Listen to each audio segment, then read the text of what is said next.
Masuk. Iya, silakan. Counternya. Ini pintu balik dulu. Silakan.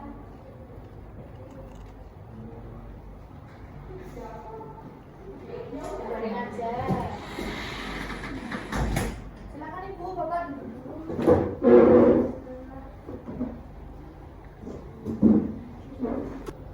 Baik Bapak Ibu, selamat pagi, ada yang bisa saya bantu? Jadi gini Sus, kenapa ya anak saya ini akhir-akhir ini selalu diam, terus mengurung diri di kamar dan menangis Sus. Jika ditanya itu tidak mau menjawab Sus, seperti ada yang ditutupi Sus. Jadi bagaimana Sus? Saya takut terjadi apa-apa sama anak Bapak ini, saya khawatir. Jadi mungkin tidak menjawab ya Bu ya. Saya ingin bertanya apakah adiknya aktif berkegiatan di luar rumah seperti sekolah dan juga bermain mungkin di sekolah. Kalau sekolah sih pasti, tapi beberapa hari ini memang tidak mau sekolah dan juga tidak pernah main lagi sih. Kalau main ke rumah di keluar itu udah takut, bahkan sama ayahnya dia takut. Dan setelah ini saya coba untuk membantu ya Bu ya Pak.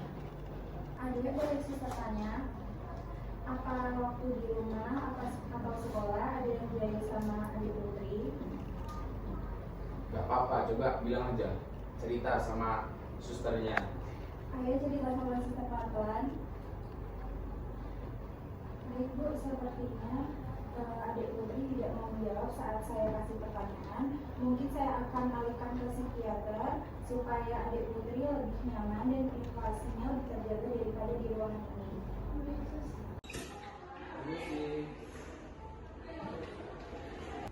Permisi dokter. Ya, silakan dulu.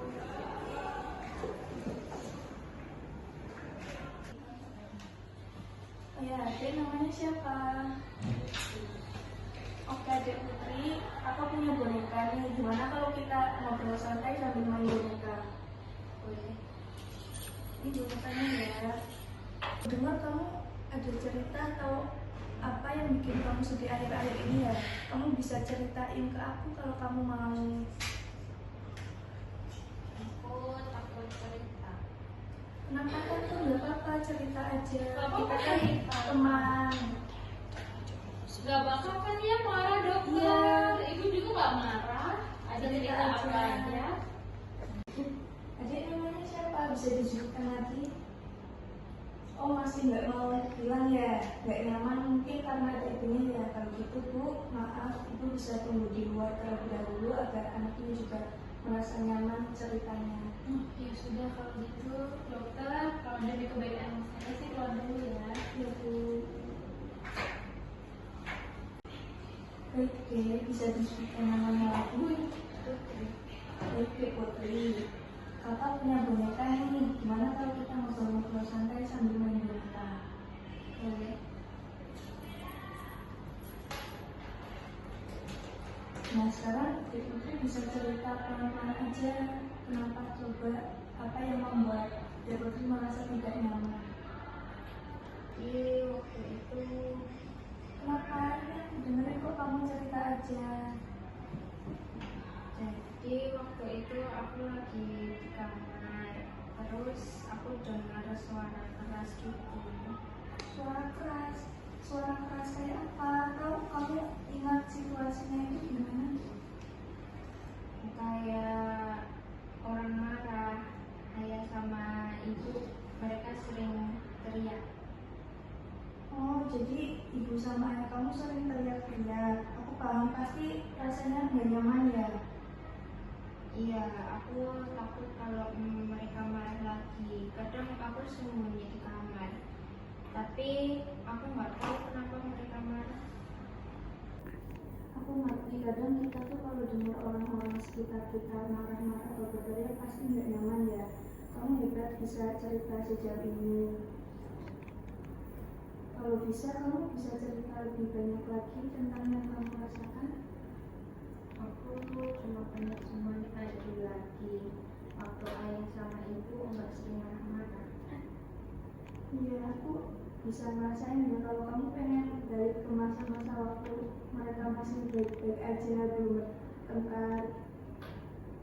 Iya, aku nggak tahu aku salah apa. Oke Putri, itu bukan salah kamu. Kadang orang dewasa itu punya masalahnya masing-masing yang nggak ada sangkut pautnya sama kamu. Tapi aku di sini bantu kamu buat cerita lebih banyak lagi ya, dan merasa lebih baik. Oke Putri, kamu udah berani cerita sejauh ini, ya bagus banget. Jadi kamu bisa kalau mau cerita yang selanjutnya, aku siap mendengarkan apapun yang kamu rasakan. Aku percaya sama kamu ya. Aku takut cerita kalau nanti ada yang tahu. Aku ngerti kenapa kamu takut, itu hal yang wajar. Tapi kamu harus tahu kalau aku di sini ada, tetap mendengarkan cerita kamu. Aku juga nggak akan cerita ke siapapun tanpa izin kamu, kecuali untuk memastikan kamu aman. Tujuanku untuk membantu kamu supaya merasa lebih baik lagi. Jadi ada orang dia ngelakuin hal yang aku nggak suka, tapi nggak tahu aku harus gimana. Aku dengar ya Putri, kamu pasti bingung dan sedih banget ya. Tapi kamu nggak sendiri. Aku di sini bantu kamu supaya kamu merasa lebih nyaman dan kamu bisa ceritakan siapa orang itu dan apa yang terjadi. Pelan-pelan aja nggak apa-apa.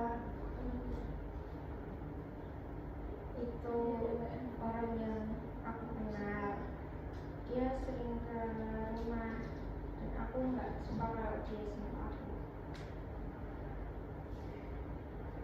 Makasih ya udah cerita sama aku. Aku tahu ini pasti berat banget buat kamu.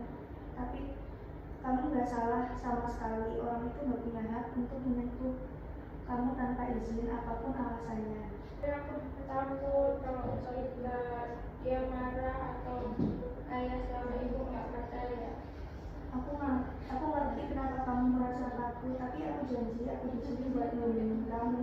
Kita akan cari cara supaya kamu tetap aman dan aku bisa bantu kamu bicara ke orang dewasa yang bisa dipercaya.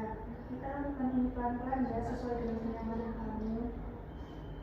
Tapi aku masih takut. Gak apa-apa kalau kamu takut, itu normal banget. Kita akan jalani itu bareng-bareng. Kamu gak sendiri. Aku ada di sini. Kita juga bisa cari orang dewasa lain yang kamu percaya. Mungkin ibu, ayah, atau guru kamu yang baik untuk membantu kita. Yang penting aku di sini buat kamu dan aku percaya sepenuhnya sama cerita kamu. Kamu anak yang luar biasa berani. Kamu anak yang sangat berani Putri. Cerita kamu ini sangat penting dan aku mau kita mulai mencari cara untuk memastikan kamu aman. Aku di sini buat bantu kamu dan kita juga akan melibatkan beberapa orang dewasa lainnya untuk bisa membantu seperti dokter atau guru yang bisa dipercaya. Gimana kalau kita bicarakan langkah-langkah selanjutnya? Emang harus cerita ke orang lain? Iya, karena aku ingin kamu merasa aman. Tapi tenang, aku pastiin orang-orang yang bisa dipercaya. Aku pastiin hanya orang-orang yang bisa dipercaya yang tahu. Kita lakuin ini pelan-pelan ya, dan aku akan temenin kamu terus. Setelah mendengarkan kabar Putri, saya benar dengan tim kami termasuk dokter dan psikolog. Kami akan pastikan dia mendapatkan pemeriksaan yang lebih lanjut dan perawatan yang terbaik. Kalau ada yang ingin ditanyakan, silakan langsung beritahu saya.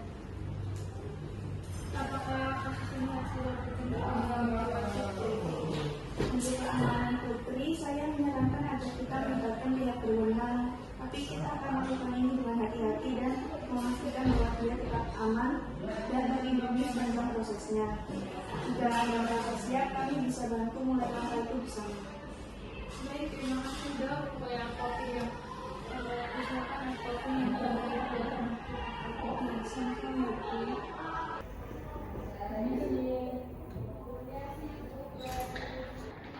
Masih dokter. Iya, masuk. Dok, saya baru aja nemuin pasien anak yang menjadi korban kekerasan seksual. Dari penuturan pasien kemungkinan ada indikasi kalau dia mengalami kontak fisik yang tidak diinginkan. Saya ingin memastikan kalau dokter melakukan pemeriksaan medis yang lengkap untuk mendukung keamanan dan kenyamanannya. Baik, nanti saya akan melakukan pemeriksaan menyeluruh pada pasien dan saya juga nanti akan melakukan beberapa tes pada pasiennya dengan agar pasien juga tidak merasa terganggu. Prioritas kita adalah untuk memastikan bahwa dia aman. Selanjutnya saya akan melanjutkan sesi konseling juga untuk membantu mengurangi rasa traumanya. Oh, ya, baik. Untuk bagian pengobatannya ini saya resepkan obatnya ya, nanti tolong diberikan kepada keluarga pasiennya dan tolong disiapkan. Baik dok, saya akan pastikan obat yang diresepkan akan diberi sesuai ketepatan dosis dan waktu yang ditentukan. Ya baik, terima kasih ya. Nanti juga tolong pas memberikan obatnya tolong dijelaskan agar keluarga pasien itu mengetahui bagaimana pengobatan. Tentu saja dok, saya juga akan menyampaikan dengan pendekatan empati, mengingat kondisi emosional keluarga pasien. Halo, benar-benar administrasi. Ya dok, ini benar dengan saya Rizka bagian administrasi. Baik, untuk dokumennya akan segera saya siapkan. Nanti jika ada yang kebetulan laporan dari pihak hukum, kami akan bekerja sama dengan bagian pihak hukum rumah sakit.